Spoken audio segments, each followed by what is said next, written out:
J'ai reçu sa demande de divorce au milieu d'une opération de sauvetage sous tir croisé, avec ma signature déjà apposée. Et pourtant, je n'avais jamais vu ce document. Les balles sifflaient au-dessus de nos têtes. Le sable s'élevait en nuages étouffants et l'adrénaline me tenait debout. Notre convoi avait été compromis à la sortie de Ramadi. Nous devions extraire un diplomate blessé, coincé dans un bâtiment effondré. Je menais l'équipe. J'avais le regard fixe, chaque mouvement calculé. Jusqu'à ce que mon bracelet vibre. Une seule notification. Une seule ligne qui a changé ma guerre. Thomas, j'ai lancé la procédure. Tu trouveras les documents chez Melafargue. Ne m'appelle pas. Pas de ponctuation. Pas de chaleur. Un lien en pièces jointes. PDF, acte de divorce. Et une signature, la mienne. Contrefaite. Je suis resté figé, les yeux rivés à l'écran, alors que la radio hurlait des coordonnées. Quelqu'un m'a crié « Capitaine, on bouge !» Mais mon corps ne répondait plus. Pendant 10 secondes, j'étais absent. Mort, peut-être. Puis j'ai rangé le terminal, refermé mon visage, et j'ai continué, comme si de rien n'était. 12 heures plus tard, dans une base reculée au nord de l'Irak, je me suis connecté à mon compte bancaire sécurisé. 3 comptes. 2 vidés. Le 3e suspendu. Motif ? Enquête judiciaire. Je suis passé sur le serveur notarial. Un acte notarié m'y attendait, attestant de mon consentement à une séparation de biens. Je n'avais rien signé. Elle avait tout orchestré. Elle savait que je serais coupé du monde. Sans avocat, sans réseau, sans défense. Elle savait. Et elle a frappé. J'ai pris une douche glacée, pour calmer le tremblement. Puis j'ai ouvert un canal satellite. Contacté Élise, ancienne analyste Sigint, aujourd'hui consultante juridique. Brillante, froide, digne de confiance. J'ai besoin de savoir si c'est elle. Envoie-moi les logs, je vérifie. 1 heure plus tard, elle confirmait « L'accès au compte venait de chez nous, de notre adresse, 3 jours avant que je parte en mission. C'est prémédité. Je sais. Je n'ai pas crié, je n'ai rien cassé. J'ai ouvert un nouveau fichier. Nom de l'opération. Aurore. Première ligne. Elle croit que je suis soldat. Elle oublie que je suis stratège. Je suis rentré en France un mardi à 5h42. Aucun accueil. Pas un mot. J'ai quitté l'aéroport par une sortie de service, utilisé une fausse réservation de VTC, pris la direction opposée à notre appartement de Neuilly. J'ai marché le reste du chemin. Pas pour la discrétion, pour observer, pour savoir si mon monde existait encore. Il ne restait rien. Devant l'immeuble, j'ai vu sa voiture garée au même endroit, mais à l'intérieur, une silhouette masculine à la place du passager. Je me suis arrêté de l'autre côté de la rue, me suis appuyé contre une borne à vélo. Attendu. À 8h10, elle est sortie. Elle portait un tailleur beige. Lunettes de soleil. Un café à la main. Derrière elle, un homme. 35 ans. Barbe taillée. Portable à l'oreille. Ils ont ri. Elle l'a embrassé sur la joue. Un geste fluide. Habitué. Puis ils sont montés ensemble dans la voiture. Et sont partis. Je suis resté immobile encore longtemps. Pas parce que j'étais choqué, mais parce que tout était clair maintenant. Elle n'avait pas attendu ma mort. Elle l'avait mise en scène. Financièrement. Légalement. Administrativement. Elle avait déjà refait sa vie. Avec lui. Et j'étais l'ombre qui refusait de disparaître. J'ai contacté Élise via un canal crypté. On s'est retrouvés à Levallois, dans un espace de coworking désert. « Tu veux faire quoi ?» m'a-t-elle demandé. « Je veux comprendre. » Alors, il va falloir plonger. Elle a sorti son ordinateur, m'a branché sur un serveur miroir. « Regarde. Une entreprise au nom neutre, Caliris Solutions, créée 2 mois avant ma mission. Gérante, Jeanne Marchal. Adresse, un cabinet juridique à Lyon. Mais le style des statuts, le logo, la formulation des activités, tout portait la marque de Claire. Elle a une structure. Elle a une machine. Et je suis le prototype. Élise a souri, froide, ou la répétition générale. Pendant les jours suivants, j'ai remonté les flux financiers. 2 comptes offshore, une société écran au Luxembourg. Des factures croisées entre Caliris et 3 autres entités dormantes. Et sur chaque document, un nom revenait. François Delmas. Je l'ai reconnu. C'était lui. l'homme de la voiture. Il n'était pas nouveau. Il était partenaire. Je n'ai pas réagi. Pas comme un mari trahi, comme un opérateur devant une anomalie.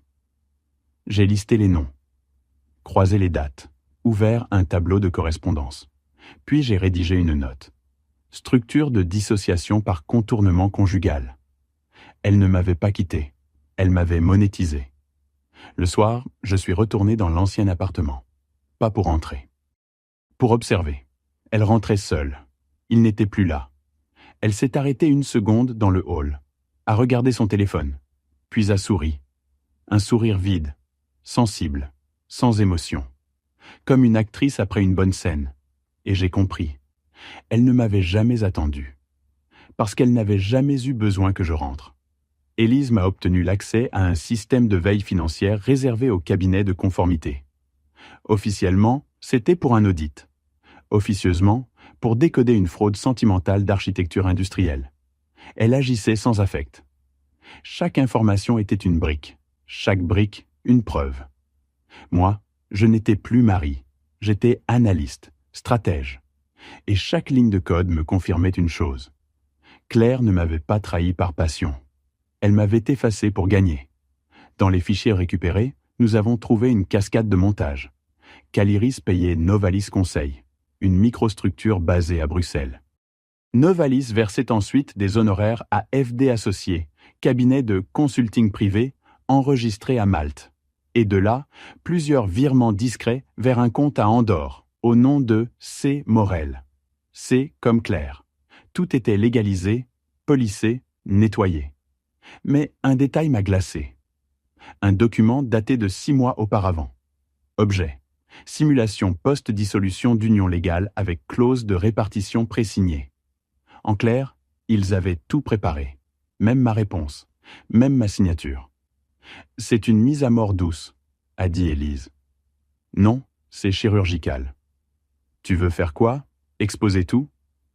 Pas encore, je veux lui enlever ce qu'elle croit acquis, le contrôle. Je suis parti à Lyon, où Caliris avait déclaré son adresse de gestion. Un immeuble de standing, bureau vide, réception automatisée. Tout passait par un standard. Mais j'ai attendu, observé. Et j'ai vu François sortir du bâtiment, seul. Costume impeccable, téléphone vissé à l'oreille. Je l'ai suivi. Jusqu'à un café discret dans le vieux Lyon. Il s'est assis à une table en terrasse. A commandé un ristretto. Je me suis assis en face, sans prévenir. Il a levé les yeux, surpris. Pas effrayé. Thomas Weiss. Il connaissait mon nom? Elle vous a bien briefé. Je vous attendais? Elle aussi? Elle espérait que non, mais elle savait que vous viendriez. Pause. Son regard s'était durci. Elle ne voulait pas vous blesser. Elle voulait m'effacer. C'est différent. Il n'a pas répondu. Je me suis levé. Dites-lui que la guerre commence maintenant, mais qu'elle ne verra pas les balles venir. Et je suis parti. Dans le train du retour, j'ai tout organisé. Serveur dédié, copie de chaque document. Un plan en 3 phases. Exposition, gel, chute. Élise travaillait déjà sur la coordination avec une journaliste d'investigation. Davy, un ancien camarade du renseignement, remontait la liste des « autres cas », d'anciens soldats, diplomates, officiers. Tous ruinés, tous passés par une femme liée à ce réseau. Ce n'était pas une histoire d'amour. C'était un système. Et j'étais le premier à ne pas m'écrouler. Le soir même, j'ai reçu un message sans signature. Juste une phrase « Tu sais que tu ne pourras pas tout contrôler ». Je l'ai lu 2 fois. Puis j'ai répondu « Non, mais je peux commencer par toi ». Et j'ai effacé son nom de mes contacts. Pas par colère, par précision. Parce que désormais, elle n'était plus claire. Elle était la cible. 3 jours plus tard, je recevais une convocation judiciaire. Plainte déposée contre moi pour harcèlement numérique, intrusion informatique, menace verbale. Dossier monté à une vitesse inhabituelle. Signature, Claire Morel. Son avocat exigeait une mesure d'éloignement immédiate, une enquête sur ma stabilité mentale et l'interdiction d'approcher tout associé de Caliris ou FD associé. C'était élégant, rapide et terriblement stratégique. Je n'étais plus la victime, j'étais l'agresseur. Élise a lu le dossier en silence. Elle n'a pas commenté. Puis elle a refermé le classeur, posé son doigt sur le logo du cabinet juridique qui représentait Claire. Ce cabinet est lié à 3 autres affaires de divorces éclairs avec spoliation financière. Ils se couvrent entre eux. Et moi? Tu as 2 choix, fuir ou contre-attaquer. Tu sais déjà lequel j'ai choisi. Elle a hoché la tête. Alors il te faut du temps. Et un autre visage. Elle m'a hébergé dans un appartement secondaire qu'elle utilisait pour ses dossiers sensibles. Petit, sans fenêtre sur rue, pas de boîte aux lettres. À l'intérieur, un ordinateur chiffré, une ligne fixe isolée et une seule règle, pas de connexion inutile. Je suis resté là 6 jours. Je ne dormais presque pas. Je relisais tout. Dossiers, témoignages, structures, circuit bancaire. Je répétais chaque faille, chaque date, chaque clause légale. Pas pour me venger, pour comprendre. Et comprendre, c'est commencer à détruire. Le 7e jour, Élise est entrée sans prévenir. « Il est temps. Tu as quelque chose ? » ?»« Non. Toi, tu as quelque chose. » Elle m'a tendu une clé USB. Dessus, un enregistrement audio. Un appel entre Claire et François, intercepté par un contact d'Élise dans le réseau télécom. Claire disait « Il pense qu'il va nous coincer juridiquement. Mais si on pousse assez fort, il explosera. Il est formaté pour l'obéissance, pas pour la résistance. » Puis elle riait. Ce rire, je l'avais déjà entendu. Quand elle me regardait droit dans les yeux, les soirs où je rentrais du front, et qu'elle disait « Tu tiens debout pour 2 ». Tout était un plan, même les mots tendres. J'ai appelé Davy. « Lance la phase 2. »« T'es sûr ?» Elle a tiré le premier coup. J'offre la réponse. Le lendemain, François Delmas a reçu une assignation de l'URSSAF. Contrôle approfondi sur ses comptes professionnels. 2 de ses collaborateurs ont été convoqués par la brigade financière. 3 clients de Caliris ont suspendu leur paiement. Et Claire? Silence. Pas un message. Pas un mouvement. Elle savait. Elle comprenait. Mais elle attendait. Comme on attend une tempête. Et moi, j'étais le vent. La presse a commencé à s'agiter. Un blog spécialisé dans la finance a publié un article anonyme sur les sociétés écrans liées à des divorces frauduleux. Les forums militaires en parlaient en sourdine. Un autre témoignage est arrivé, puis 2. Des hommes ruinés, accusés à tort, internés même parfois. Un schéma. Et dans le cœur du labyrinthe, elle. Claire n'était pas seule, mais elle était visible. Enfin, un soir, je suis remonté sur le toit de l'immeuble d'Élise. J'ai regardé les lumières de Paris.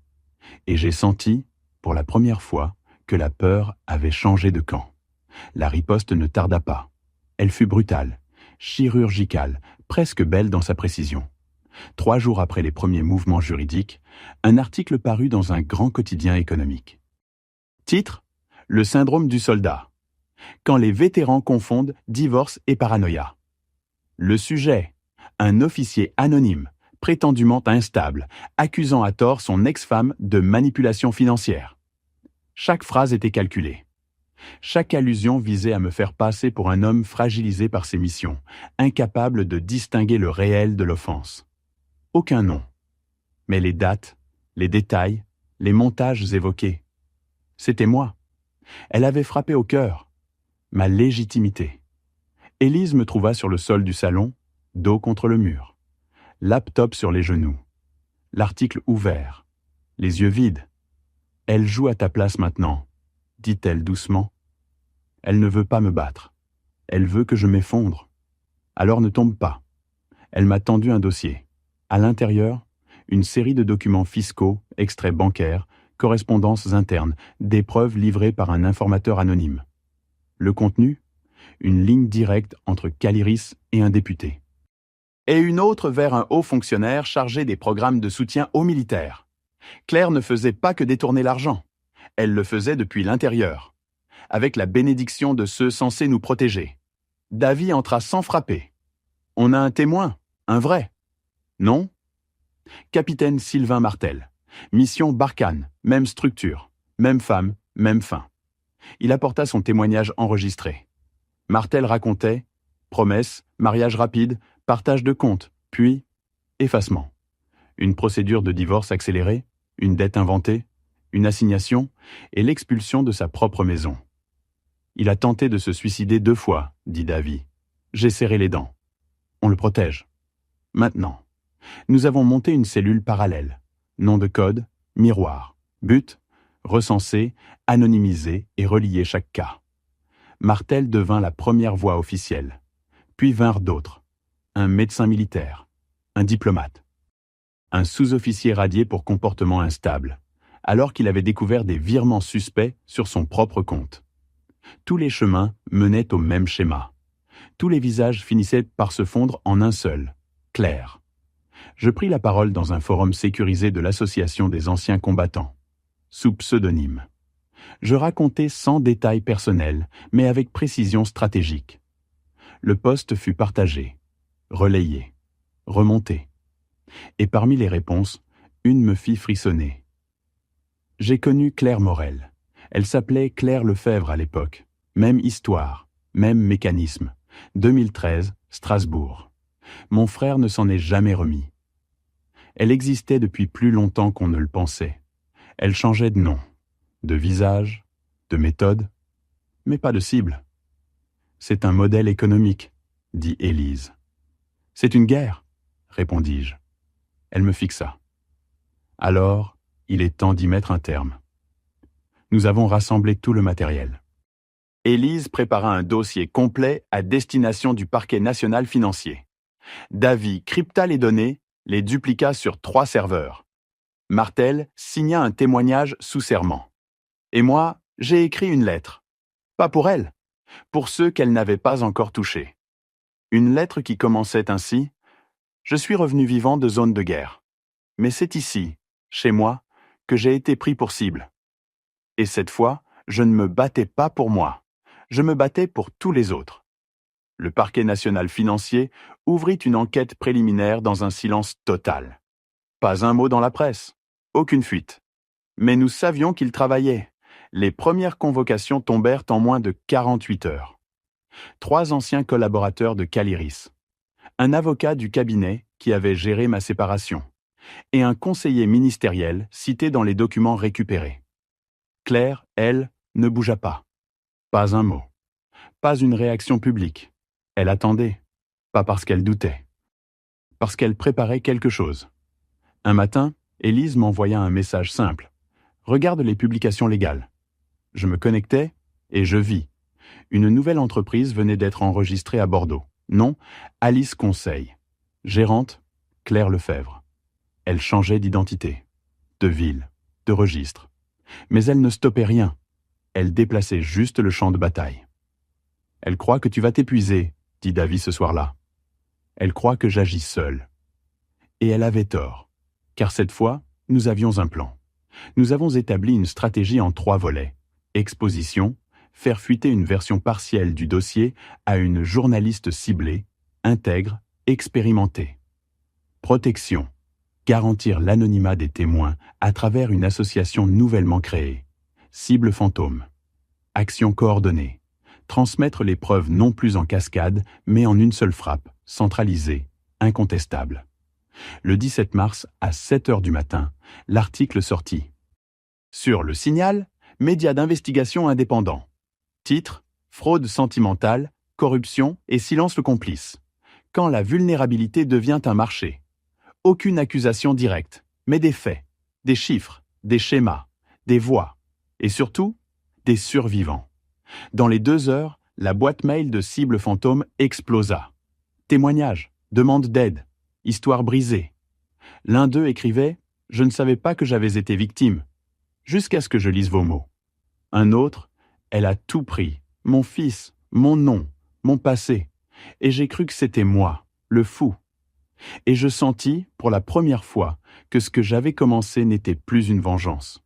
C'était une reconquête, celle d'une voix, d'un droit, d'une légitimité. Claire réagit le lendemain. Elle posta une lettre ouverte sur LinkedIn. Ton neutre, professionnel.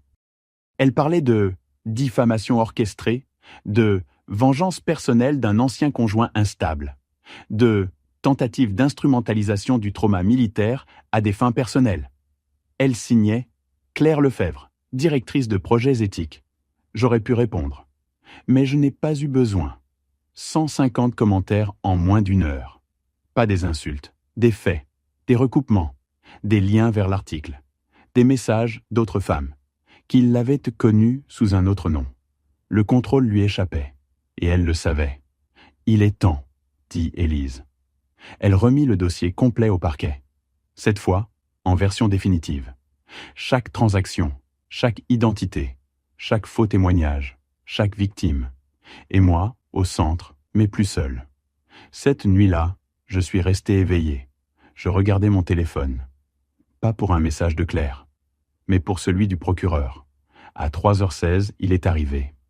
Procédure engagée, mandat de perquisition délivré, dossier validé. Vous avez fait votre part. Je reposai le téléphone. Et pour la première fois depuis des mois, je dormis. Le jour de l'audience arriva sous une pluie froide, grise, persistante. Paris s'était tu, comme en apnée. Le palais de justice était entouré de silence et de barrières. Pas de caméra, pas de presse visible, mais nous savions qu'ils étaient là, dans l'ombre, attendant la faille.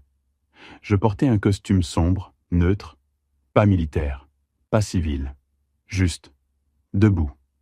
Claire entra par une autre porte, escortée, vêtue de beige, parfaitement maquillée, le masque intact. Elle ne me regarda pas.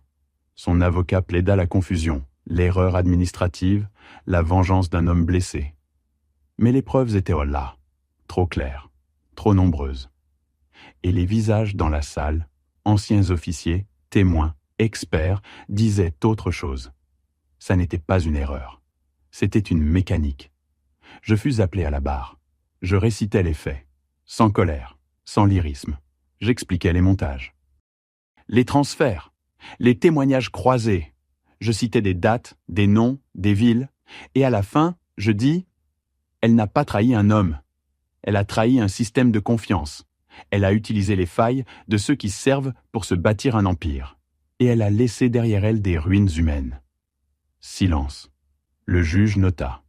L'avocate de Claire croisa les bras. Claire, elle, sourit à peine. Un sourire de façade. Mais ses doigts tremblaient. Pendant la pause, je m'isolai dans le couloir.